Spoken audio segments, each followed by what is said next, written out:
இவைகளுக்கெல்லாம் நீங்கள் தப்பி மனுஷகுமாரனுக்கு முன்பாக நிற்க பாத்திரவான்களாக எண்ணப்படுவதற்கு எப்பொழுதும் ஜெபம் பண்ணி விழித்திருங்கள் என்றார். அல்லேலூயா, ஸ்தோத்திரம். ஆண்டவராய் இயேசு கிறிஸ்துடைய அவருடைய மகத்துவமான வருகையினால் மிக சமீபமாய் இருக்கிறது என்பதை நாம் தியானித்துக் கொண்டிருக்கிறோம். அநேக காரியங்களை ஆண்டவருடைய கிருபையினாலே ஆண்டவர் நமக்கு சொல்லிக் கொண்டிருக்கிறார். ஸ்தோத்திரம். இந்த உலகத்தில் யாரெல்லாம் வருகிறார்கள் போகிறார்கள், ஆனால் வருகிறதும் தெரிகிறது போகிறதும் தெரிகிறது, ஆனால் மறுபடியும் வருவாங்களா என்பது தெரியாது. வருவார்களா என்கிற நிச்சயம் இல்லை. ஆனால் ஆண்டவராய் இயேசு கிறிஸ்து அவர் இந்த உலகத்தில் வந்தார், அவர் மரித்து உயிர்த்தார், பரலோகத்துக்கு போனார், மறுபடியும் அவர் வருவார் என்கிறதற்கான அடையாளங்கள் அனைத்தும் தவறாமல் நடந்து கொண்டிருக்கிறது. அல்லேலூயா. அந்த நிச்சயம் இந்த நாட்கள்ல தேவன் தம்முடைய ஆவியினாலும் தம்முடைய வசனத்தினாலும் வார்த்தையினாலும் அவர் ஒவ்வொரு நாளும் நமக்கு தெளிவுபடுத்தி கொண்டிருக்கிறார் என்பதை நாம் பார்க்கிறோம். அப்படியானால் அந்த ஆண்டவராய் இயேசு கிறிஸ்து எதற்காக வரப்போகிறார்? அவர் வந்தது முதலாவது வந்தது பாவிகளுக்காக வந்தார். பாவியை மனம் திரும்ப செய்யும்படியாக, பாவிக்கான ஒரு பரிகாரத்தை உண்டு பண்ணும்படியாக, பாவி பாவத்திலே மரித்து அவன் பாதாளம் போகாதபடிக்கு, நரகத்துக்கு போகாதபடிக்கு அவனுக்கு ஒரு பரலோகத்தை கொடுக்க வேண்டும், அவன் பரிசுத்தமாக்கப்பட வேண்டும், பாவ மன்னிப்பின் நிச்சயத்தை பெற வேண்டும் என்பதற்காகவே இயேசு தம்முடைய பரிசுத்த இரத்தத்தை இந்த பூமியிலே சிந்தி அவர் பரிகாரத்தை ஏற்படுத்தினார். அல்லேலூயா, ஸ்தோத்திரம். முழு உலகத்திலே பாவத்தை தொலைப்பதற்காக பல முயற்சிகள் நடக்கிறது. உடலிலே ஏற்படுகிற அழுக்குகளை மாற்றுவதற்கு வஸ்திரத்திலே அல்லது நாம் அணிகிற ஆடைகளிலே ஏற்படுகிற அழுக்குகளை மாற்றுவதற்கு பல சோப்புகளை பல காரியங்களை பயன்படுத்துகிறாங்க. ஆனா வாழ்க்கையில் ஏற்படுகிற பாவம் என்கிற அந்த கரை, அந்த அழுக்கு மாறுவதற்கு அதற்கான எந்த ஒரு காரியமும் இந்த பூமியில இல்லை. அல்லேலூயா, ஸ்தோத்திரம். அதை மாற்றுவதற்கு சுத்தமான கர்த்தராகிய இயேசு கிறிஸ்துவின் இரத்தம் மட்டுமே பரிகாரமாக இருக்கிறது. அந்த இரத்தத்தினாலே மீட்பை கொடுக்கும்படியாக, ரட்சிப்பை கொடுக்கும்படியாக, பாவிகளை ரட்சிக்கவே கிறிஸ்து இயேசு இந்த உலகத்திலே வந்தார் என்கிற வார்த்தை உண்மையும் எல்லா அங்கீகரிப்புக்கும் பாத்திரமா இருக்கிறது. எல்லாரும் சொல்லுங்க அல்லேலூயா. அதே ஆண்டவர் இயேசு அவர் மறுபடியும் வரப்போகிறார். எதற்காக வரப்போகிறார்னா அவருக்காக காத்து கொண்டிருக்கிறவர்களுக்காக வரப்போகிறார். எதற்காக தெரியுமா? நித்திய ரட்சிப்பு அருளும்படியாக. எபிரேயர் 9வது அதிகாரத்திலே கடைசி வசன பகுதிகளில் சொல்லப்பட்டிருக்கிறது, ஒரே தரம் மரிப்பது பின்பு நியாயத்தீர்ப்பு அடைவது மனுஷனுக்கு நியமிக்கப்பட்டிருக்கிறது. வாசிங்க அந்த வசனம். எபிரேயர் 9வது அதிகாரம். அஞ்சியும் ஒரே தரம் மரிப்பதும் பின்பு நியாயத்தீர்ப்பு அடைவதும் மனுஷருக்கு நியமிக்கப்பட்டிருக்கிறபடியே கிறிஸ்துவும் அநேகருடைய பாவங்களை சுமந்து தீர்த்து ஒரே தரம் பலியிடப்பட்டு தமக்காக காத்து கொண்டிருக்கிறவர்களுக்கு ரட்சிப்பை அருளும்படிக்கு இரண்டாவது தரம் பாவம் இல்லாமல் தரிசனமாவார். அல்லேலூயா, ஸ்தோத்திரம். முதலாவது தரம் ஒரே தரம் மரிப்பதும் பின்பு நியாயத்தீர்ப்படையும் மனுஷனை நியமிக்கப்பட்டிருக்கிறது. அதே போல இயேசு ஒரே தரம் மரித்தார், பின்பு உயிர்த்தார், மறுபடி வரப்போகிற எதற்காக சொன்னால், ஸ்தோத்திரம், தமக்காக காத்து கொண்டிருக்கிறவர்களுக்கு நித்திய ரட்சிப்பை அருளும்படிக்கு வரப்போகிறார். அல்லேலூயா. அப்ப அவர் வந்துட்டாருன்னு சொன்னா நமக்கு இந்த உலகத்தில் உள்ள எந்த கவலையுமே இருக்காது. ஸ்தோத்திரம். அல்லேலூயா. அவர் வந்துட்டார் சொன்னா நமக்கு கண்ணீர் இருக்காது, கவலை இருக்காது, மரணம் இருக்காது, போராட்டம் இருக்காது, நாளைய தினத்தை குறித்து எந்த ஒரு பிரச்சனையுமே இல்லை. ஸ்தோத்திரம். ஆனா அவர் வருகிற நாள் தான் அது எப்ப சொல்லி யாராலும் சொல்ல முடியாது. அது பிதா ஒருவரை தவிர வேற யாருக்கும் தெரியாது. அல்லேலூயா, ஸ்தோத்திரம். அந்த நாளிகையும் பிதா ஒருவர் தவிர வேற யாரும் அறியார்கள் என்று சொல்லப்பட்டிருக்கு.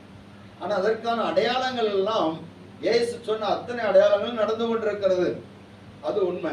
அப்போ அவருடைய வருகையிலே போய் சேருவதற்கு, அவருடைய வருகையில இயேசுவை சந்திப்பதற்கு நாம் ஆயத்தமா இருக்கிறோமா என்பதை ரொம்ப முக்கியமா இருக்குது.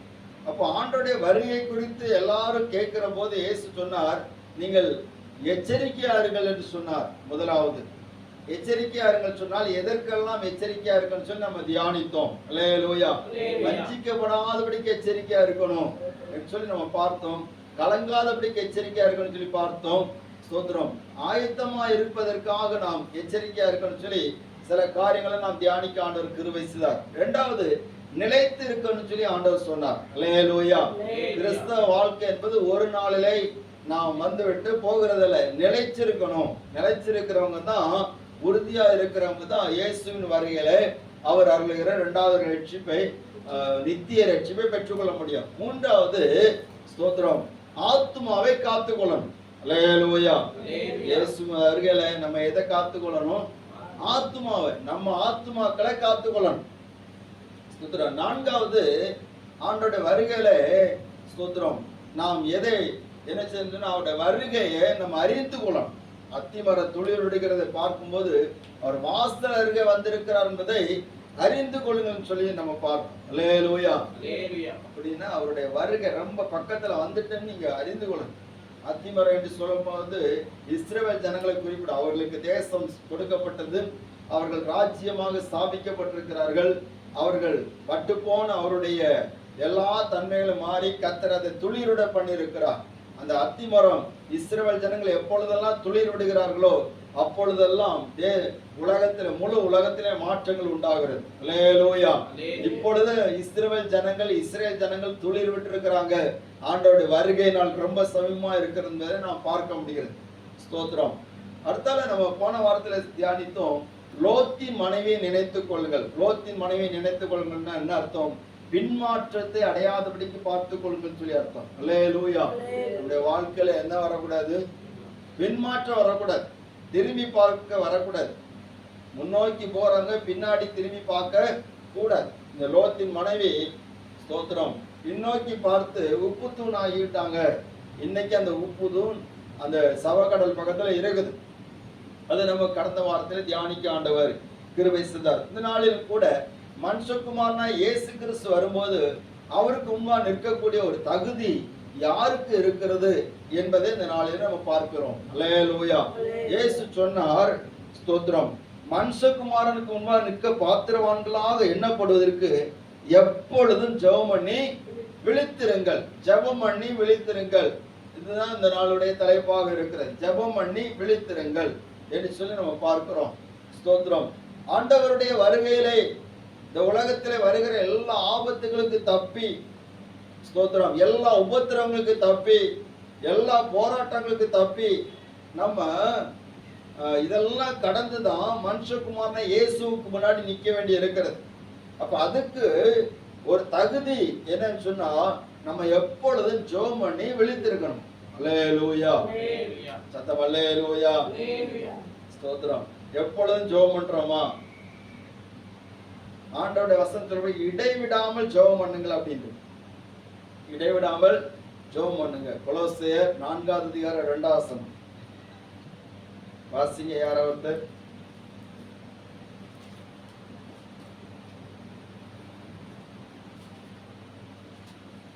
இடைவிடாமல் ஜெபம் பண்ணுங்கள். இடைவிடாமல் ஜெபம் பண்ணுங்கள். ஸ்தோத்திரத்துடன் ஜெபத்தில் விழித்திருங்கள். அல்லேலூயா. இடைவிடாமல் ஜெபம் பண்ணுங்க. ஸ்தோத்திரத்துடன் ஜெபத்தில் என்ன செய்யுங்க? விழித்திருங்கள். நம்ம ஏருக்கு மாறம் பண்ணுவோம், இடைவிடாம ஜெபம் பண்ண மாட்டோம். அல்லேலூயா. ஸ்தோத்திரத்துடன் ஜெபத்தில் நினைச்ச மாட்டோம். எல்லாரும் சொல்லுங்க, ஜெபத்துல விழித்திருப்போமா விழித்திருக்க மாட்டோமா? ஸ்தோத்திரம். அது வரைக்கும் வராததெல்லாம் அந்த ஜெபத்துல தான் நிச்சயம் வரும். அல்லேலூயா. ஜெபத்துல இருக்கும் போதுதான் ஸ்தோத்திரம் தூக்கமே வரும். பிராக்டிகலா சொல்றேன் நிறைய விஷயங்கள். அல்லேலூயா. சிலரை பார்த்தா என்ன வாய்க்கிலேயே பேசணும்னு வாய்க்கிலேயே பேசுவாங்க. ஆனா ஜெபத்துக்கு இருந்தாச்சுன்னா வாயே திறக்காது. ஸ்தோத்திரம். அல்லேலூயா. அந்த கம்மை எங்கதான் போய் கண்டுபிடிச்சாங்களோ தெரியாது.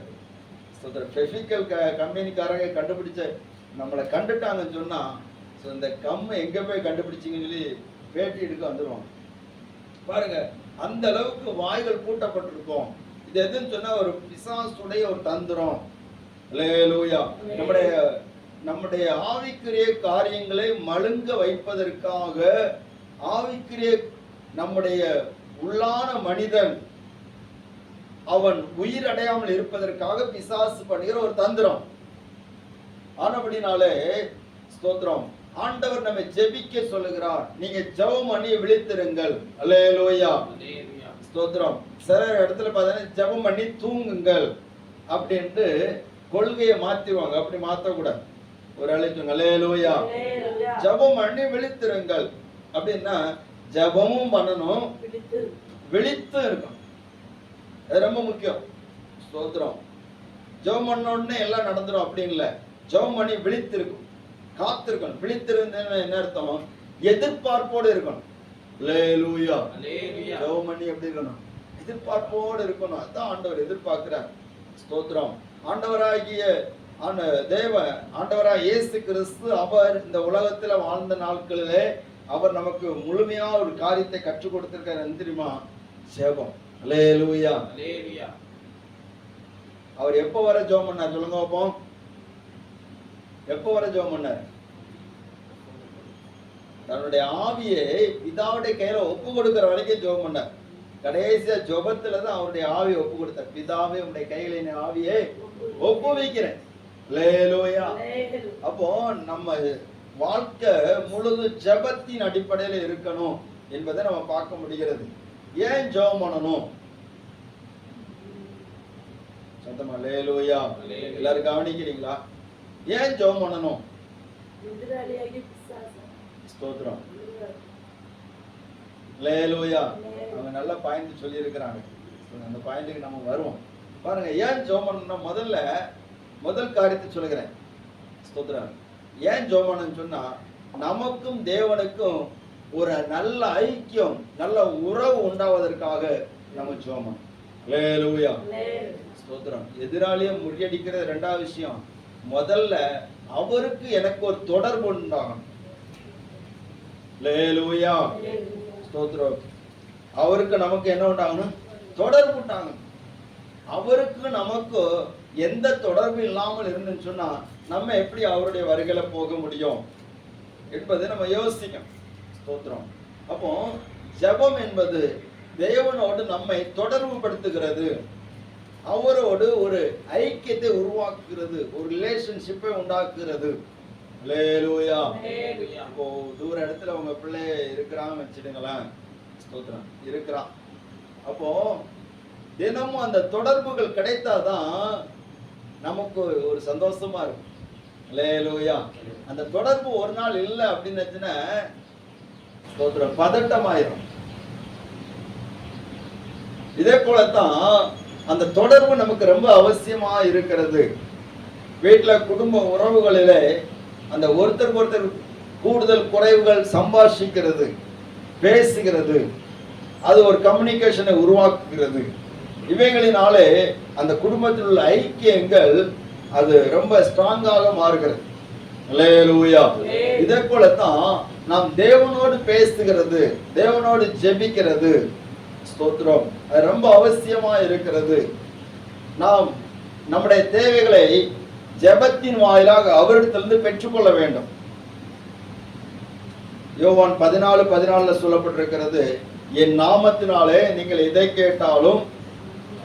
வாசிங்க அந்த வசனத்தை. பிள்ளைங்க யாராவது வாசிங்க. யோவான் 14:14.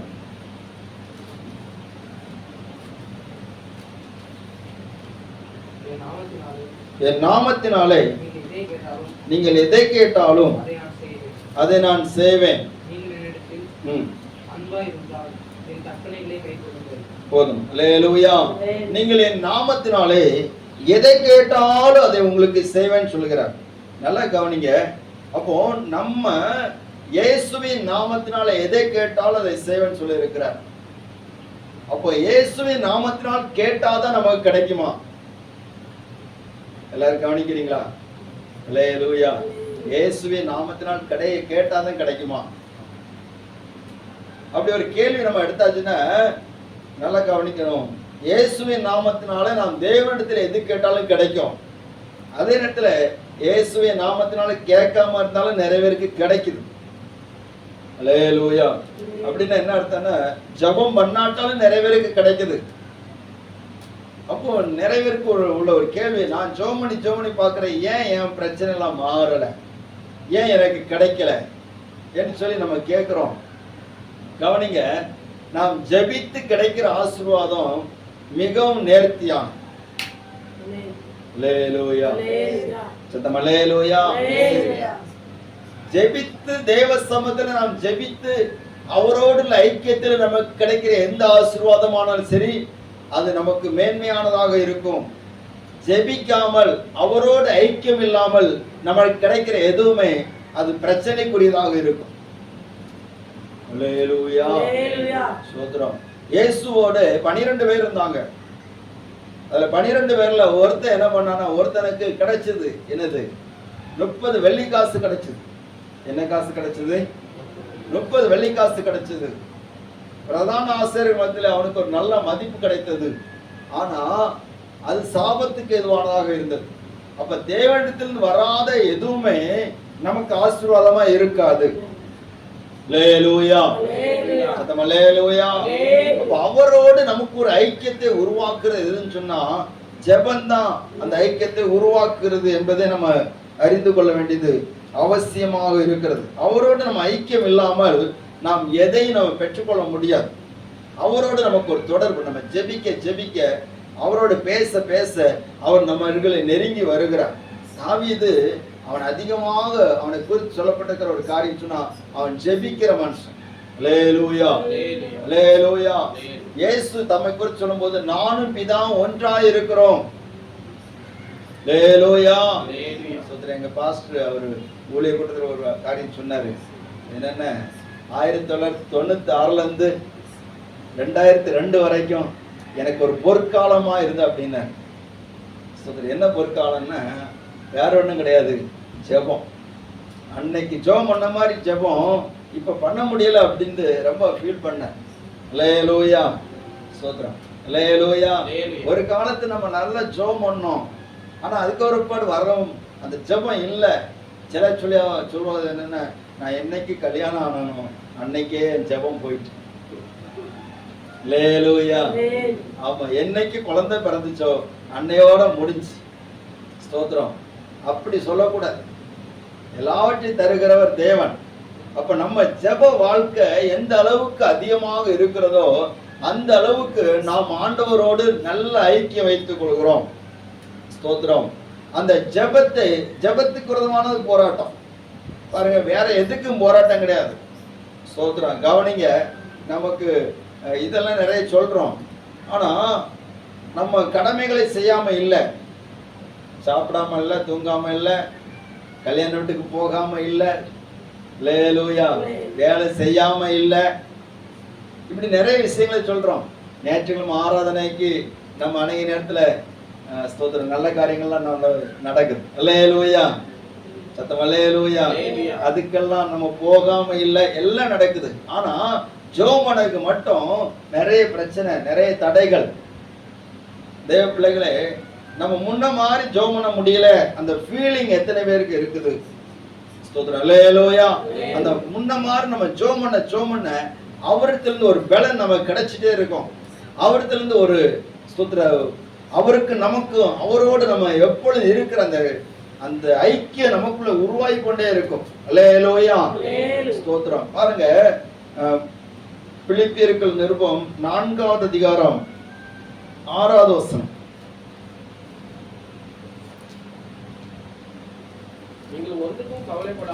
நீங்கள் ஒன்றுக்கு கவலைப்படாமல் எல்லாவற்றையும் குறித்து உங்கள் விண்ணப்பங்களை ஸ்தோத்திரத்தோடு கூடிய ஜெபத்தினாலும் வேண்டுதலினாலும் தேவனுக்கு தெரியப்படுத்துங்கள்.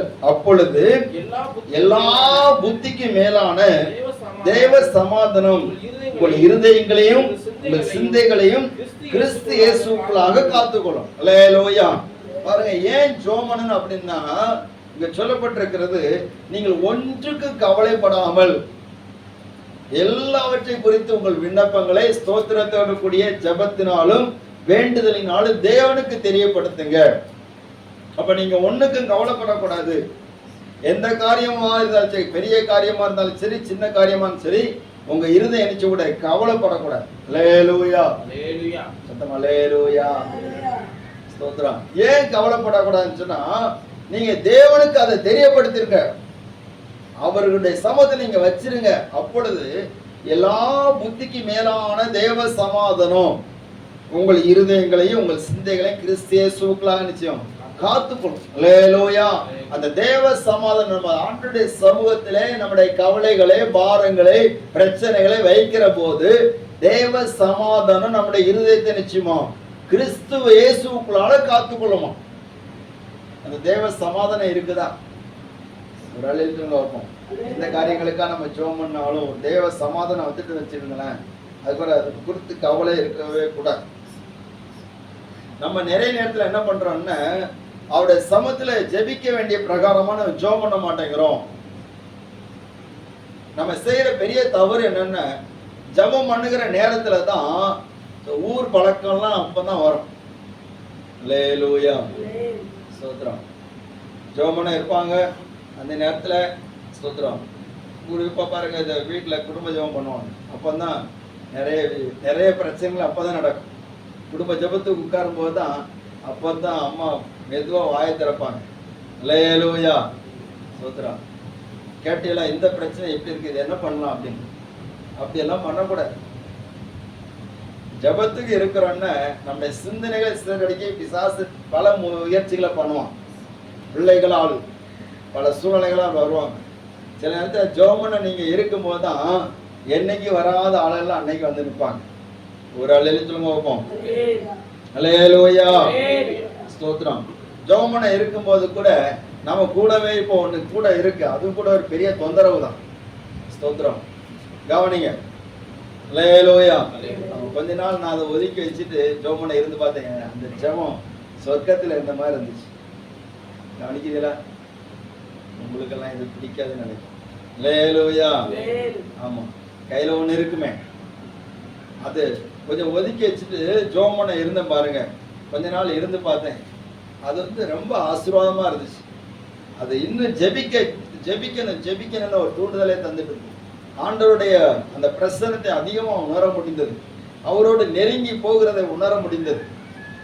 சில நேரத்துல இந்த ஜெபத்துக்கு இடையூறாக எதெல்லாம் இருக்குதோ அதெல்லாம் கொஞ்சம் ஒதுக்கி வச்சுட்டு நம்ம ஜெபம் பண்ணும் போது தேவ சமாதானம் நம்ம உள்ளத்தை நிரப்பும். அல்லேலூயா. நிறைய இப்ப கூட கவனிக்க மாட்டேங்க. கவனி, ஸ்தோத்திரம். நமக்கு நிறைய தேவைகள் இருக்கலாம், நிறைய பிரச்சனைகள் இருக்கலாம், நிறைய எதிர்பார்ப்புகள் இருக்கலாம். ஆனா ஒழுங்கா நம்ம ஜெபம் பண்ணணும்னு சொன்னா, ஸ்தோத்திரம், அது எல்லாவற்றையும் கர்த்தர் மாற்றுவார். ஆமென். அல்லேலூயா. எப்படி மாற்றுவார்? உடனே மாற்றுவாரா? உடனே மாற்றக்கூடிய காரியத்தை உடனே மாற்றுவாரு. ஸ்தோத்திரம். அவருடைய நேரம் வரைக்கும் நம்ம காத்திருக்கணும்னு சொன்னா ஒரு சமாதானத்தை இருதயத்தில் தருவார். அல்லேலூயா. சமாதானம் உள்ள வந்துற, தேவ சமாதானம் உள்ள வந்துற அப்படின்னு ஸ்தோத்திரம். அவர் சான்சன் பண்ணிட்டார் சொல்லி அர்த்தம். ஆமென். ஸ்தோத்திரம். ஜார்ஜ் முல்லர் என்கிற ஒரு தேவ மனுஷன் இருந்தார். அவர் வந்து விசுவாசத்துல ரொம்ப பர்ஃபெக்டான ஒரு ஆள். ரொம்ப விசுவாசத்துல ரொம்ப வைராக்கியமா இருந்தார். ஒரு தடவை ஒரு இடத்துக்கு அவரை பிரசங்கத்துக்கு அழைத்திருந்தார்களாம். கவனிக்கிறீங்களா? அல்லேலூயா. பிரசங்கத்துக்கு அழைக்கப்பட்டிருந்த போது இந்த நாட்கள்ல இருக்கிறது போல பிளைட் அன்னைக்கு கிடையாது. எங்க போனாலும் எப்படிதான் போனோம்? கடல் வழியாட்டு, கடல் மார்க்கமாட்டு கப்பல்ல தான் போகணும். அப்போ கப்பல்ல ஒரு நாள் போய்கொண்டே இருக்கும்போது திடீரென்று சொல்லி அங்க உள்ள கடலினுடைய நிலைமைகள் மாறிவிட்டது. பயங்கரமான காற்றடித்தது, கடல் கொந்தளிக்க ஆரம்பித்தது. இந்த கடல் எப்போ கொந்தளிக்குன்னு யாருமே கணிக்கவே முடியாது. இப்போவாது வானிலை அறிக்கைன்னு சொல்லி ஏதாவது கணிக்கிறாங்க. ஆனா அன்னைக்கு அது கூட கிடையாது. அப்படிப்பட்ட தொழில்நுட்பங்கள் இல்லாத காலகட்டத்துல எப்போ கடல் கொந்தளிக்குன்னு தெரியாது. அந்த கொந்தளிப்பு வந்த போது அந்த கப்பலில் இருந்த எல்லாரும் மிகவும் பயத்திலே அலறி கொண்டிருந்தார்களாம். ஆனால் இவர் தேவனை துதித்து கொண்டிருந்தார். அல்லேலூயா. இவர் எதை குறித்து கவலைப்படாமல் இருந்தார். ஸ்தோத்திரம். அப்போ அங்க இருந்த அந்த கேப்டன், இன்னும் அங்க உள்ள முக்கியமான ஆட்கள் வந்து சொன்னாங்களாம், எல்லாரும் ஸ்தோத்திரம் ரொம்ப அலறிட்டு இருக்காங்க ஐயா, நீங்க வந்து கவலை இல்லாம இருக்கிறீங்களே, நீங்க போய் கொஞ்சம் ஜெபம் பண்ணக்கூடாதா? நீங்க வந்து ஆண்டவர்கிட்ட சொன்ன எதனால நடக்குன்னு சொல்லிட்டு சொல்றாங்களே, நீங்க ஜெபம் பண்ணலாம்ல அப்படின்ட்டு சொன்ன உடனே இவர் சொன்னாராம், நான் ஏற்கனவே ஜெபம் பண்ணிட்டேன். அல்லேலூயா. ஏற்கனவே ஜெபம் பண்ணிட்டேன். ஸ்தோத்திரம். அப்ப ஏன் நீங்க கவலை இல்லாம இருக்கீங்க, சந்தோஷமா இருக்கீங்க அப்படின்னு உடனே சொன்னாராம், என் தேவனிடத்தில் நான் சொல்லி இருக்கிறேன், அவர் மாற்ற மாட்டார். அவர் என்ன எங்க கொண்டு போய் எப்ப போய் சேர்க்கணுமோ பத்திரமா கொண்டு போய் சேர்த்துவாரு. அந்த சமாதானம் என் உள்ளத்துல இருக்குது. அதனால நான் தைரியமாட்டு கவலை இல்லாம இருக்கிறேன் அப்படின்னு. அல்லேலூயா. அதே போல அந்த கொந்தளிப்புகள்லாம் நீங்கினது. கர்த்தர் அமைதியா கொண்டு போய் எங்க கொண்டு சேர்க்கணுமோ அந்த நேரத்துல சரியா கொண்டு போய் சேர்த்தார். இதே போல நமக்கு எப்போ காரியங்கள் நடக்கணுமோ அது சரியா நடக்கும். நம்ம செய்ய வேண்டிய ஒரு காரியம் அவரிடத்துல தெரியப்படுத்தினா போதும். அல்லேலூயா. தேவனிடத்திலிருந்து வருகிற எந்த நன்மையும் அது நமக்கு ஆசீர்வாதமா இருக்கும். மற்றபடி எங்க இருந்து வந்தாலும் சரி அது நமக்கு உபத்திரவமா இருக்கும். அல்லேலூயா. அதனாலதான் ஜெபம் பண்ணி விழித்திருங்கள் சொல்லப்பட்டிருக்கிறது. ஜெபம் பண்ணுங்க, எல்லா தேவைகளுக்காக அவரிடத்துல கேளுங்க. ஸ்தோத்திரம். என் நாமத்தினால நீங்கள் எதை கேட்டாலும் தருவேன்னு சொல்லி இருக்கிறார். அப்போ ஆண்டவர் எல்லா சூழ்நிலையிலும் நமக்கு ஜெபம் பண்ணதுக்கு தான் சொல்லி இருக்கிறார். ஜெபம் பண்ணும்போது அவரோடு நம்ம ஐக்கியப்படுகிறோம். இயேசு ஒவ்வொரு நாளும் அவர் செய்த காரியம் சொன்னா தினந்தோறும் அவர் வனாந்தரத்தில் போயிருந்து ஜெபம் பண்ணுவார். அல்லேலூயா. தேவகுமாரனாய் இயேசு ஜெபம் பண்ணினார். அவர் வனாந்தரத்தில் ஜெபம் பண்ணாரு, தேவாலயத்துல ஜெபம் பண்ணாரு. அவர் எப்ப பார்த்தாலும் ஜெபத்துல தான் இருந்தார். அவரே பரிசுத்தாவினால் பிறந்தவர், பரிசுத்தாவினால் நிரப்பப்பட்டவர். அவருக்கு ஜெபம் தேவைப்பட்டுன்னு சொன்னா நமக்கு எத்தனை அதிகமா தேவைப்படுகிறது. அல்லேலூயா. அல்லேலூயா. ஸ்தோத்திரம். அதுக்கு தான் நம்ம சபையில அடிக்கடி ஜெபங்கள் வைக்கிறது. ஸ்தோத்திரம். நாங்க வீடுகள்ல இருந்து ஜெபம் பண்ணுவோம் அப்படின்னு நம்ம சொல்லிடுறோம். ஆனா ஸ்தோத்திரம், வீடுகள்ல இருந்து ஜெபம் பண்ணணும், ஆலயத்தில இருந்து ஜெபம் பண்ணணும். அல்லேலூயா. ஸ்தோத்திரம். அப்போஸ்தலர் 3ஆம் அதிகாரம் 1ஆம் வசனம் சொல்லப்பட்டிருக்கிறது. ஜெப வேலையாகிய 3ஆம் மணி வேளையிலே வாசிங்க அந்த வசனம். அப்போஸ்தலர் 3ஆம் அதிகாரம் 1ஆம் வசனம். ஜெப வேலையாகிய 9ஆம் மணி நேரத்திலே பேதுரும் யோவானும் தேவாலயத்துக்கு போனார்கள். பாருங்க, ஜெப வேலையாகிய 9ஆம் மணி நேரம். அப்போ 9ஆம் மணி நேரத்துல அது ஜெப வேலை. அந்த நேரத்துல போறாங்க. நம்ம ஜெப வேலையில நம்ம போறோமா? அல்லேலூயா. சத்தம் அல்லேலூயா. ஆராதனைக்கே நம்ம வந்து ஒழுங்கா டைமுக்கு நம்ம அட்டன் பண்ண மாட்டேங்கிறோம். வாரத்துல ஒருக்காதான் சிலர் என்ன பண்றாங்க, ஆலயத்துக்குள்ள வராங்க. அல்லேலூயா. நம்ம அதுலயும் 1 மணி நேரம் அவங்க விழிக்கிடுவாங்க, இல்லாட்டா 3/4 மணி நேரம் அவங்க விழிக்கிடுவாங்க. ஒரு 2 மணி நேரம் 2.5 மணி நேரம் ஆராதனை இருக்குன்னு அதுல வந்து ஒரு 1/2 மணி நேரம் இல்லை 3/4 மணி நேரம் இல்லாட்டி 1 மணி நேரம், சிலவங்க 1.5 மணி நேரம் கூட விழுங்கிடுவாங்க. அல்லேலூயா. சில சபைகளை பார்த்தீங்கன்னா என்ன ஆத்மாவை போடுறதுக்கு கடைசியில் வந்து நிற்பாங்க. இப்படி எல்லாம் நம்ம செய்யும் போது நம் ஜெப வேலையிலே, ஆராதனை வேலையிலே நம் ஆண்டவருக்கு எந்த அளவுக்கு முக்கியத்துவம் கொடுக்கிறது என்பதை பரலோகம் பார்த்து கொண்டிருக்கு. அல்லேலூயா. ஸ்தோத்திரம். சிலரை பார்த்தீங்கன்னா அந்த ஜெப வேலைன்னு சொல்லியாச்சுன்னா அதுக்கு முன்னுரிமை கொடுத்து நிற்கிறத நம்ம பார்க்க முடியுது. ஸ்தோத்திரம். அவங்களும் அவங்க பிள்ளைகளும் ரொம்ப ஆசீர்வாதமாக முன்னேறி கொண்டிருக்கிறத நம்ம நிறைய விஷயங்களை பார்க்க முடியும். தேவ பிள்ளைகளே, அப்ப ஜெப வேலை ஆண்டவர் நமக்கு ஒரு நேரத்தை குறித்திருக்கிறான்னு சொன்னா அந்த நேரங்களிலே நாம் சரியாக கர்த்தருக்கு கொடுக்க வேண்டிய நேரத்தை கொடுக்கிற போது நம்முடைய குடும்பங்கள் ஆசீர்வதிக்கப்படுகிறது, நம்முடைய ஆவிக்குரிய வாழ்க்கை கட்டப்படும். அல்லேலூயா. ஸ்தோத்திரம். நம்ம ஜெபிக்க தான் நம்முடைய ஆவிக்குரிய வாழ்க்கை கட்டப்படும். ஆண்டவரோடு தொடர்பை நம்ம வைத்துக் கொள்ள முடியும். அவருடைய பிரசன்னத்தை உணர முடியும். ஜெபிக்க அவரோடு நெருங்க முடியும். ஸ்தோத்திரம். பவுல் அவர் சொல்லுகிற போது கப்பல் யாத்திரையில் இருக்கும்போது அவர் எல்லாருக்கும் தைரியம் சொல்றாரு. காரணம் சொன்னா ஸ்தோத்திரம், அவர் ஜெபம் பண்ணினார் அந்த இடத்துல. அல்லேலூயா. ஸ்தோத்திரம். நம்ம ஜெபிக்க ஆண்டவர் நம்மோடு இடைப்படுவார். ஸ்தோத்திரம். அவன் ஜெபித்ததுனால தேவதூதன் வந்து சொல்லுகிறாரு, என்ன சொல்றாங்கன்னா, ஸ்தோத்திரம், பவுலே நீ பயப்படாதே, நீ ராயனுக்கு முன்னாடி நிக்க வேண்டும். ஸ்தோத்திரம். உன்னை உன்னோடு பிரயாணம் பண்ணுகிற எல்லாருக்கும் கர்த்தர் உனக்கு தயவு பண்ணினார். பொருள் சேதமே இல்லாமல் பிராண சேதம் யாருக்கும் வராது. அல்லேலூயா. நம்ம ஜெபித்தாச்சுன்னா நம்முடைய குடும்பத்துல யாருக்கு பிராண சேதம் வராது. கர்த்தர் பாதுகாப்பார். இப்போ நம்ம ஜெபம் பண்ண வேண்டியது ரொம்ப அவசியமா இருக்கிறது. ரெண்டாவது, நம்ம ஏன் ஜெபம் பண்ணணும்? ஆண்டோட வருகையில நம்ம போகணும்னு சொன்னா முதல்ல நம்ம ஜெபம் பண்ணுகிறவங்களா இருக்கணும், ஜெபம் பண்ணி விழித்திருக்கிறவங்களா இருக்கணும். ரெண்டாவது, நம்ம ஏன் ஜெபம் பண்ணணும் அப்படின்னு சொன்னா, நம்ம ஏற்கனவே ஒரு வார்த்தை நம்ம பார்த்தோம். 1 பேதுருவின் புஸ்தகம் 5வது அதிகாரம் 9வது வசனம். 1 பேதுரு 5:9.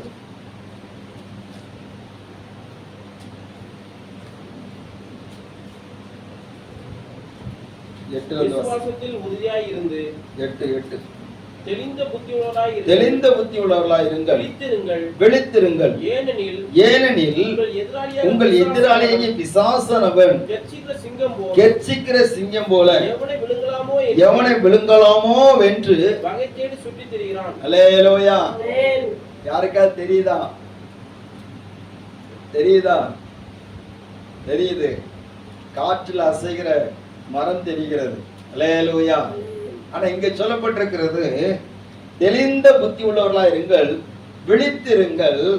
ஏனெனில் உங்கள் எதிராளி பிசாசானவன் கெர்ச்சிக்கிற சிங்கம் போல எவனை விழுங்கலாமோ என்று வகை தேடி சுற்றி திரிகிறான். யாருக்கு கண்ணுக்கா தெரியுதா? தெரியல. அல்லேலூயா. ஆனா அவன் கெர்ச்சித்து கொண்டிருக்கிறான், அவன் வகை தேடி சுற்றி கொண்டிருக்கிறான், எவனை விழுங்கலாம் சொல்லி பார்த்துட்டு இருக்கிறான். வேதம் சொல்லி இருக்கிறது, எவனை விழுங்கலாம் சொல்லி பிசாசு கெர்ச்சித்து, அவன் முழங்கி கெர்ச்சித்து சுத்திக்கிட்டே இருக்கிறான், வகை தேடி சுத்திட்டே இருக்கிறான். ஆனா நமக்கு தெரியல. ஆனால் நாம் விழித்திருந்தால், நாம் ஜெபித்தால் அந்த ஜெபத்துக்கு தெரியும். அல்லேலூயா. நாம் ஏறெடுக்கிற ஜெபத்திற்கு தெரியும். நம்ம இந்த பிசாசுடைய அவன் விழுங்கிறதுக்கு நிறைய நேரத்துல அவன் சுற்றி திரிகிறதுனால அவன் நம்ம விழுங்கி போடாதபடிக்கு, நம்முடைய ஆத்மாவை விழுங்கி போடாதபடிக்கு, நம்முடைய ஆவிக்குரிய வாழ்க்கையை விழுங்கி போடாதபடிக்கு அல்லேலூயா விழித்திருந்து ஜெபிக்கணும். ஏன்னா இது பேதுரு எழுதுகிறார். பேதுரு இதை தன்னுடைய சொந்த பிராக்டிகலாக எழுதுற அனுபவத்திலிருந்து எழுதுறார். ஏன்னா எத்தனை ஸ்தோத்திரம், இவருக்கு வெளிப்பாடு வந்தது உண்மைதான். என்ன வெளிப்பாடு வந்தது? இயேசுவை குறித்து வெளிப்பாடு வந்தது. இயேசு கேட்டாரு, நீங்கள் என்ன யார் என்று சொல்லுகிறீர்கள் சொல்லி. உடனே சொல்லிட்டாரு, ஸ்தோத்திரம், நீ ஜீவனுள்ள தேவனுடைய குமாரனாகிய கிறிஸ்து. உடனே இவர் இடத்துல உடனே ஜெபம் பண்ணி இருக்கலாம். ஆண்டவரே இதை வெளிப்படுத்தினீரே உமக்கு ஸ்தோத்திரம் என்று சொல்லியிருக்கலாம். இயேசு அவனுக்கு வாக்குத்தத்தங்களை கொடுத்தார். உடனே இயேசு அடுத்த காரியத்தை சொல்லுகிறார், மனுஷகுமார பாடுபடவும் பாவிகள் கையில ஒப்பு கொடுக்கப்படவும் அவர் கொல்லப்படவும் 3ஆம் நாளிலே உயிரோடு எழுந்திருக்க வேண்டியதுன்னு சொல்லி அவர் சொல்லும் போது உடனே பேதுருக்குள்ளால ஒரு எண்ணம் வருகிறது. என்ன வருகிறதுன்னு சொன்னா, ஆண்டவரே இது மட்டும் நடக்க சொல்லி இயேசுவே கடிந்து கொள்கிறான். இயேசு எதிர்த்து, அப்பாலே போ, எனக்கு பின்னாக போ சாத்தானே. அல்லேலூயா. அப்ப பேதுரு அவரையே விழுங்கிறதுக்கு வந்துட்டான். கொஞ்சம் விழிப்பா இல்லாட்டாலும் உடனே விழுங்க வாரான். அவன் நம்மளை விழுங்கிறதுக்கு ரொம்ப முயற்சித்து கொண்டிருக்கிறான். அல்லேலூயா. ஆனபடினால நம்ம விழித்திருக்கணும், ஜெபம் பண்ணணும். நிறைய பேருடைய வாழ்க்கையை, நம்முடைய குடும்பத்தை விழுங்க பார்க்கிறான். நம்ம ஆண்டோடைய வருகையில போகக்கூடாது என்பதற்காக ரொம்ப போராடிட்டு இருக்கிறான். எல்லாரும் கவனிங்க. அல்லேலூயா. ஸ்தோத்திரம். நமக்கு எதிராளி ஒருவன் இருக்கிறான். நம்ம எதிராளின்னு சொன்னா மனுஷர்களை நினைக்க கூடாது. எனக்கு விரோதமா பேசிட்டாங்க, செய்துட்டாங்க, அவங்க எனக்கு எதிராளி. அவங்க இல்ல, அவங்கள பின்னணியத்துல ஒண்ணு இருக்குது. அல்லேலூயா. அவங்க பின்னணியத்துல இருந்து அவங்களை இயக்குகிற ஒண்ணு இருக்குது. அதுதான் நமக்கு எதிராளியாக இருக்கிறது. அதுதான் நம்முடைய சந்தோஷத்தை கெடுக்கிறது. திருடன் கொல்லம் அழிக்கவே வருகிறான், வேறொன்றுக்கும் வரான். ஸ்தோத்திரம். கர்த்தருடைய நாமம் ஏற்படுவதாக. நமக்கு வர வேண்டிய அநேக ஆசீர்வாதங்களையும் நன்மைகளையும் தடுத்து கொண்டிருக்கிற பிசாசு ஒன்று இருக்கிறது. அப்ப நம்ம ஜெபம் பண்ணியாச்சுன்னா கர்த்தர் அதை மேற்கொள்ளக்கூடிய கிருபைகளை தருவார். அல்லேலூயா. எப்படி தருவார்னா தெளிந்த புத்தியை தருவார்.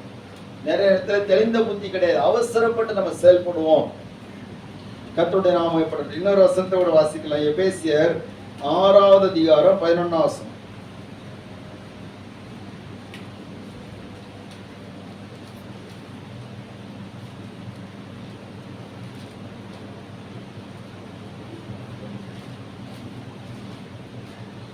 நீங்கள் பிசாசின் தந்திரங்களோடு எதிர்த்து நிற்க திராணி உள்ளவர்களாகும்படி தேவனுடைய சர்வாயுத வர்க்கங்களையும் தரித்துக் கொள்ளுங்கள். ஏனெனில் மாம்சத்தோடும் இரத்தத்தோடும் அல்ல, துரைத்தனங்களோடும் அதிகாரங்களோடும் இப்பிரபஞ்சத்தின் அந்தகார லோகாதிபதிகளோடும் வான மண்டலங்களில் உள்ள பொல்லாத ஆவிகளின் சேனைகளோடும் நமக்கு போராட்டம் உண்டு.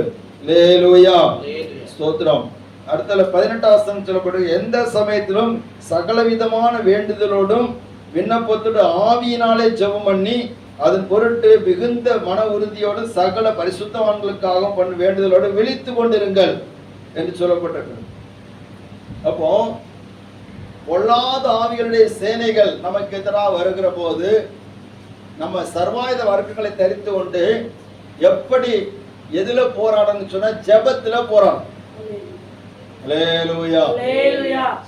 சும்மா சாதா போராடக்கூடாது.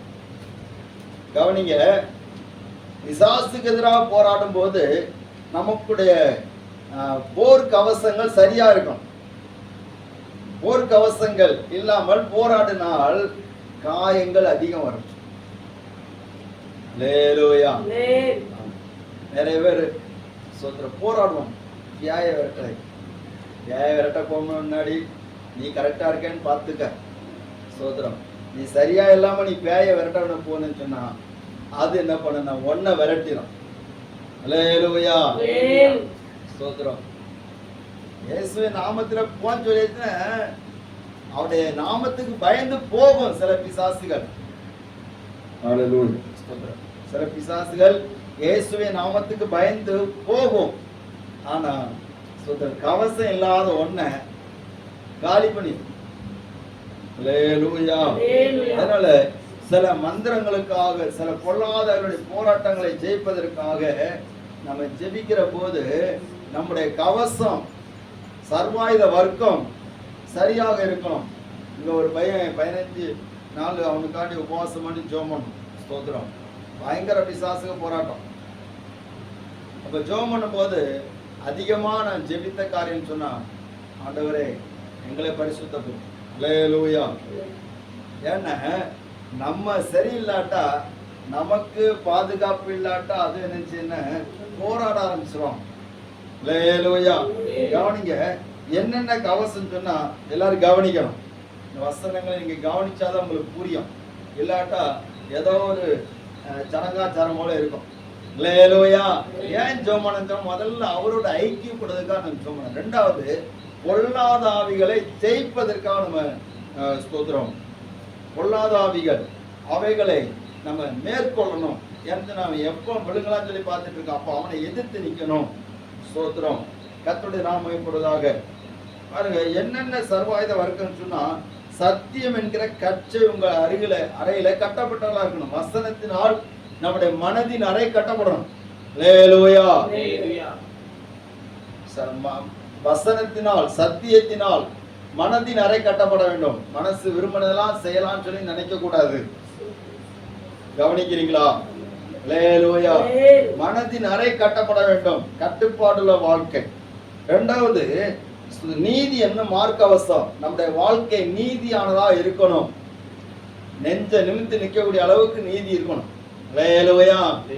சிலவங்க ஸ்தோத்திரம் தில்லா நிற்பாங்க, நெஞ்ச நிமித்து நிற்பாங்க. ஸ்தோத்திரம். அப்படி நம்முடைய நீதி அப்படி எல்லார் மத்தியில நிமிர்ந்து நிற்கக்கூடியதா இருக்கணும். யாரும் குற்றம் சாட்டப்படுவதற்கு ஏதுவாக இருக்கக்கூடாது. அல்லேலூயா. அதான் அதனுடைய அர்த்தம். நமக்குள் நம்முடைய நீதி கிறிஸ்து இயேசுவின் நீதியை போல தைரியமா இருந்துச்சுன்னா யாரும் நம்ம மேற்கொள்ள முடியாது.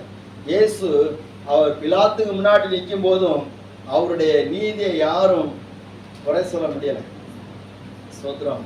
அவருடைய நீதியை குறித்து பிலாத்துடைய மனைவி சொன்ன, அந்த நீதிமானுக்கு ஒன்றும் செய்ய வேண்டாம். பிலாத்து கடைசியில இயேசு ஒப்பு கொடுக்கும் போது சொல்லுகிறான், இந்த நீதிமானுடைய இரத்த பலிக்கு நான் குற்றமற்றவன். அல்லேலூயா. அவன் ஒப்பு கொடுக்கும் போது சொல்றான், இந்த நீதிமானுடைய இரத்த பலிக்கு நான் குற்றமற்றவன். அப்படின்னா இயேசுடைய நீதி ஸ்ட்ராங்கா இருக்கு. இதே போலத்தான் நம்ம நீதி எப்படி இருக்கணும்? ஸ்ட்ராங்கா. நீதி என்கிற மார்க் அவசம். ஸ்தோத்திரம். அல்லேலூயா. பிசாசு இதை தொலைச்சிட்டு உள்ள வர முடியாது. சிலருக்கு பாருங்க, மார்க் அவசம் டேமேஜா இருக்கும்.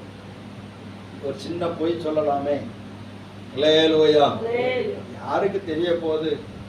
நம்ம சொல்ற பொய் யாருக்கு தெரிய போகுது? சின்ன ஒரு ஸ்தோத்திரம் களவு செய்யலாமே, யாருக்கு தெரிய போகுது? நம்ம நீதி சின்ன ஒரு பார்வை பார்க்கலாமே, யாருக்கு தெரிய போகுது? இப்பதான் செல்போன்ல நிறைய இருக்குல்ல, பார்க்கலாமே, யாருக்கு தெரிய போகுது? அல்லேலூயா. சத்தம் அல்லேலூயா. எவனை விழுங்கலாமோன்னு சொல்லி பார்த்துட்டு இருக்கான். விழுங்க பார்க்கிறவனுக்கு எதிராக போராடணும், விழித்து இருக்கணும். ஸ்தோத்திரம். பாருங்க, சமாதானத்துக்கு சுவிசேஷத்துக்குரிய ஆயத்தம் என்கிற பாதரட்சையை கால்களிலே தொடுத்து கொண்டவர்களாக. அப்படின்னு சொன்னா சுவிசேஷத்தை சொல்லக்கூடிய ஆயத்தம் எப்பொழுது நமக்குள்ள இருந்துட்டே இருக்கும். மற்றவங்களுக்கு ஆண்டோடைய வசனத்தை சொல்லணும். அல்லேலூயா. அர்த்தல பொல்லாங்கனையும் அக்னி ஆஸ்திரங்களை அவித்து போடத்தக்கதாக எல்லாவற்றும் மேலாக விசுவாசம் என்கிற கேடகம். பிசாசு எந்த எதிரான வார்த்தை சொன்னாலும், எதிரான செயல் நமக்கு எதிராக வந்தாலும் அவைகளை எதிர்த்து நிற்பதற்கு, அவைகளை தடுப்பதற்கான கேடகம் என்கிற விசுவாசம் நமக்குள்ள இருக்கணும். விசுவாசம் முதல்ல மார்க்கச்ச, சத்தியம் என்கிற மார்க்கச்ச, இரண்டாவது நீதி என்கிற மார்க்கவசம், மூன்றாவது ஆயத்தம் என்கிற பாதரட்ச, நான்காவது விசுவாசம் என்கிற கேடகம். அல்லேலூயா. ஐந்தாவது தலை சீரா,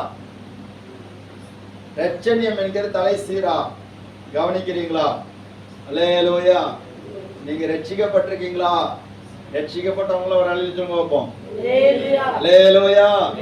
ரட்சணிய என்கிற தலை சீரா, அந்த கிரீடம் நம்ம தலையில இருக்கணும். இதுதான் முத்திரை.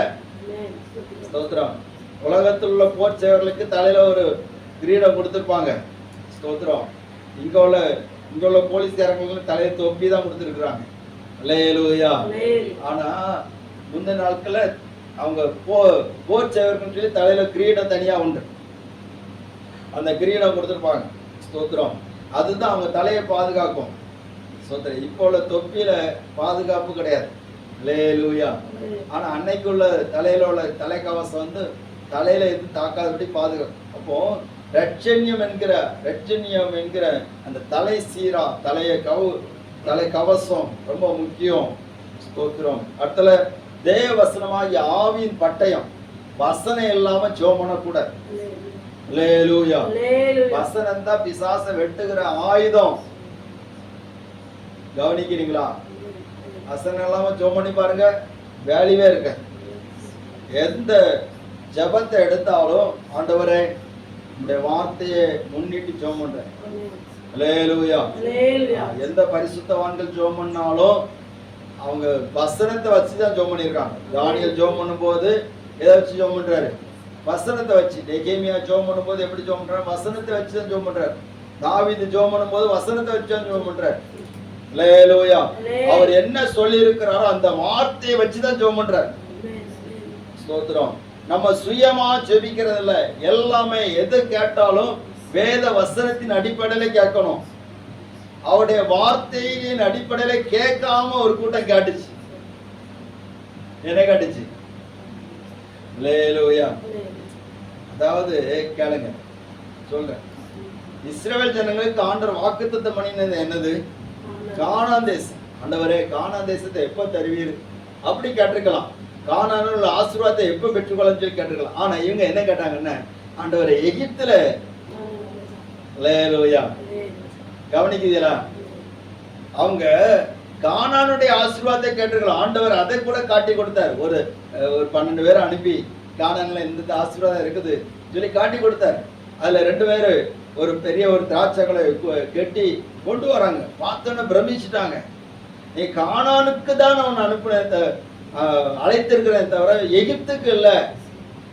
பழைய வாழ்க்கைகள்ல, அடிமைத்தன வாழ்க்கைகள்ல உனக்குன்னு ஒரு சுயாதீனம் இருக்கிறது. அதுக்கு தான் அழைத்திருக்க. அதை நீ கேட்கலாம். அதுதான் வாக்குத்தத்தம் பண்ணப்பட்டது. வாக்குத்தத்தம் பண்ணப்பட்டதை நீ கேட்காம உனக்கு பின்மாற்றத்துக்கு எதுவாவது நீ கேட்டேன்னா உனக்கு எப்படி கிடைக்கும்? அவங்க என்ன கேட்டாங்கன்னா, கானான்ல உள்ளதை கேட்கல. எது கேட்டாங்கன்னா, ஆண்டவரே நாங்க எகிப்துல வெள்ளரிக்காய் சாப்பிட்டோம், கொம்மட்டிக்காய் சாப்பிட்டோம், இறைச்சி சாப்பிட்டோம். அல்லேலூயா. நிறைய பேர் அப்படிதான் இருப்பாங்க. ஆண்டவரே நாங்க ரட்சிக்கப்பட முன்னாடி எப்படியெல்லாம் இருந்தது தெரியுமா? சோத்திரம். எங்களுக்கு அது இருந்துச்சு, ஆணை இருந்துச்சு, பூனை இருந்துச்சு, நிறைய இருந்துச்சு. இப்போ நாங்க ஏன் இப்படி கஷ்டப்படும்? அப்படி கேட்க கூடாது. அதெல்லாம் வசனத்துக்கு மாறான. அல்லேலூயா. தேவனுடைய வார்த்தைக்கு புறம்பான எது கேட்டாலும் அது நமக்கு பிரச்சனை தான்.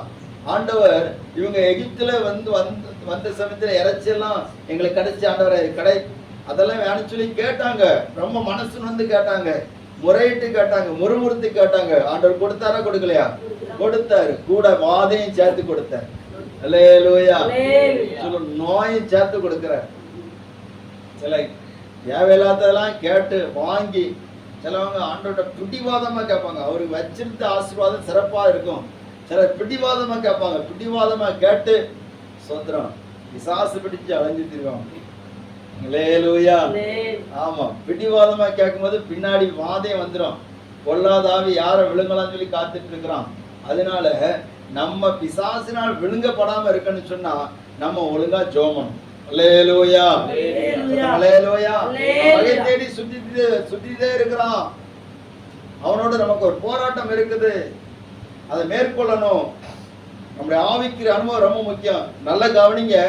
முக்கியமான ஒரு காட்சி சொல்றேன். நம்ம ஜோமனம் ஏன் ஜோமனம் அப்படி சொன்னா, மோசே மரித்த போது அவனுடைய சரீரத்தை குறித்து சாத்தான் போராடிட்டு இருக்கிறான்.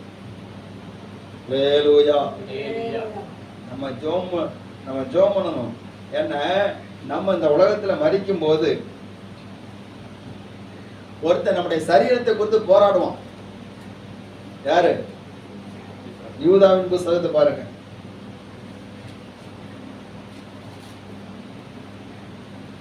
ஸ்தோத்திரம். 9ஆம் வசனம். பிரதான தூதனாகிய மிகாவேல் மோசேயுடைய சரீரத்தை குறித்து பிசாசுடனே தர்க்கித்து பேசின போது அவனை தூசணமாய் குற்றப்படுத்த துணியாமல் கர்த்தர் உன்னை கடிந்து கொள்வாராக என்று சொன்னான். அல்லேலூயா. அப்போ பிரதான தூதனாகிய மிகாவேல் மோசேயுடைய சரீரத்தை குறித்து பிசாசுடனே தர்க்கித்து பேசுகிறான். காரணம் சொன்னா, மோசே ஒரே ஒரு விஷயத்துல தேவனுக்கு கீழ்ப்படியல, அவருடைய கட்டளைக்கு கீழ்ப்படியல. இந்த காரியத்தை வைத்துக் கொண்டு மோசேயுடைய சரீரத்துக்கு விரோதமாக பிசாசு போராடிட்டு இருக்கிறான். அல்லேலூயா. அப்போ நம்ம எத்தனை விஷயத்துல கீழ்ப்படியாம இருக்கிறோம்?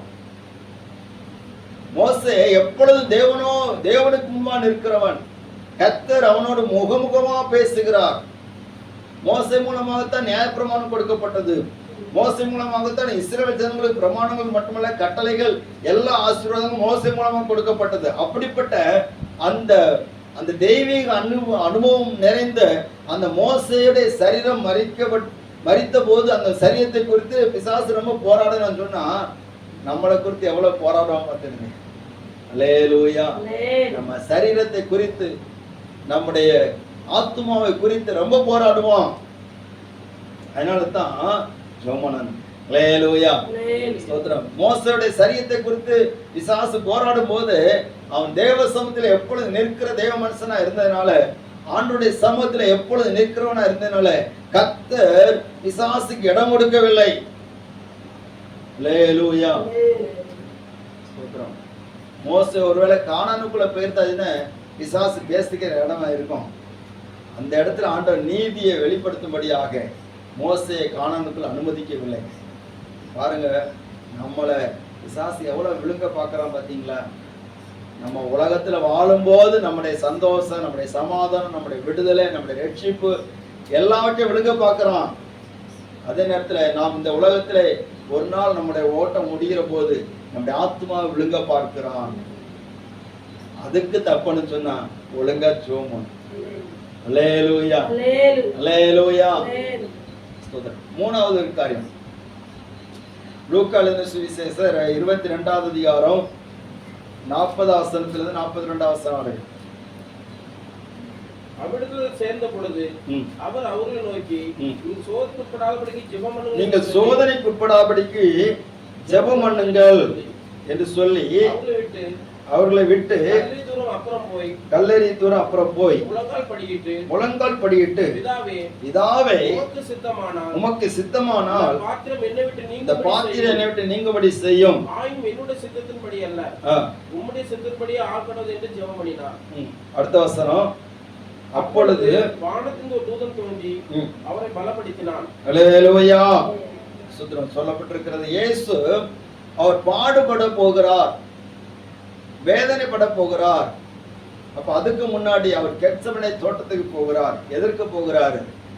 அல்லேலூயா. காத்து வாங்கிறதுக்கா, ஓய்வெடுக்கிறதுக்கா போறாரு? இல்ல ஒளித்து கொள்ள போகிறாரா? அல்லேலூயா. அல்லேலூயா. அவர் ஒளித்து கொள்ள போகல, ஓய்வெடுக்க போகல, அவர் காத்து வாங்கவும் போகல. எதுக்கு போனார்னா ஜெபம் பண்ண போனார். அந்த இடத்துல அடிக்கடி போய் ஜெபம் பண்ண போவார். யோவான் 18 அதிகாரத்துல சொல்லப்பட்டிருக்கிறது.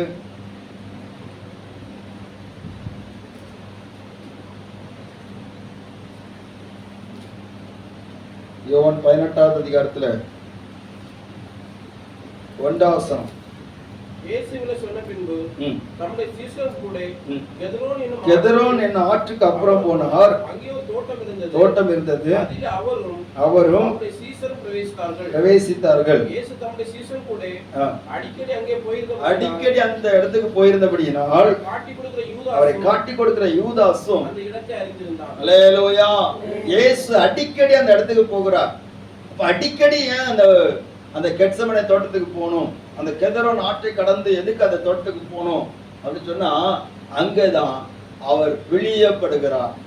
அல்லேலூயா. அங்க அதிகமா ஒலிவ மரங்கள் இருக்கிறது, ஒலிவ கொட்டைகள் இருக்கிறது. இந்த ஒலிவ மரங்கள் எதற்குன்னு சொன்னா, ஒலிவ எண்ணெய் எடுப்பதற்காக தேவ ஆலயத்திலே பரிமள தைலம் கூட்டுவதற்கு இந்த ஒலிவ எண்ணெயை தான், இந்த ஒலிவ எண்ணெயை தான் அதிகமாக பயன்படுத்துவார்கள். அந்த ஒலிவ மரத்தில் உள்ள எல்லா பகுதியும் ரொம்ப மிகவும் பயனுள்ளதாக இருக்கும். அது முழுவதுமே எண்ணெய் பிசு நிறைந்ததாகவே இருக்கும். அந்த ஒலிவ கொட்டை அல்லது அந்த ஒலிவ காய்களை பிழிகிற போது எப்படி அதிலிருந்து எண்ணெய் வருகிறதோ அதே போல இயேசுவும் பிழியப்படுகிறார். அதை அவர் உணர்ந்து கொள்ளும்படியாகத்தான் அந்த ஒலிவ மரங்கள் நிறைந்திருந்த அந்த கெத்செமனே தோட்டத்துக்கு அவர் போய் வந்தார். அல்லேலூயா. அங்கே போகிற போது அவருடைய பாடுகள் எல்லாம் அவருடைய கண்களுக்கு முன்பாக வரும். இப்பொழுதும் இயேசு எந்த ஒலிவ மரத்தின் அடியிலே ஜெபம் பண்ணினாரோ அதே ஒலிவ மரம் இன்றைக்கு பாதுகாக்கப்பட்டு அது எருசலேமிலே வைக்கப்பட்டிருக்கிறது. அல்லேலூயா. கர்த்தருடைய நாமம் மகிமைப்படுவதாக. அப்ப அந்த இடத்துக்கு அடிக்கடி போயிட்டு இருக்கிறார். எதுக்கு போனார்னா ஜெபம் பண்ண போனார். ஏன் ஜெபம் பண்ண போனார்னா, அவர் சோத்திரம் அந்த சோதனை நின்று தப்பும்படியாக. அல்லேலூயா. அந்த சோதனைக்கு உட்படாதபடிக்கு ஜெபம் பண்ண போயிருக்கிறார். ஸ்தோத்திரம். அந்த சோதனைகளை ஒன்று சகிக்கணும், அந்த பாடுகளை சகிக்கணும், அடுத்தால சகிக்கிறது மட்டும் இல்லை ஜெயிக்கணும். அல்லேலூயா. நமக்கு உலகத்துல உபத்திரவங்கள் உண்டு, பாடுகள் உண்டு. ரெண்டு விஷயம் இருக்கு. ஒண்ணு அதை சகிக்கணும், அடுத்தால அதை நினைச்சணும் ஜெயிக்கணும்.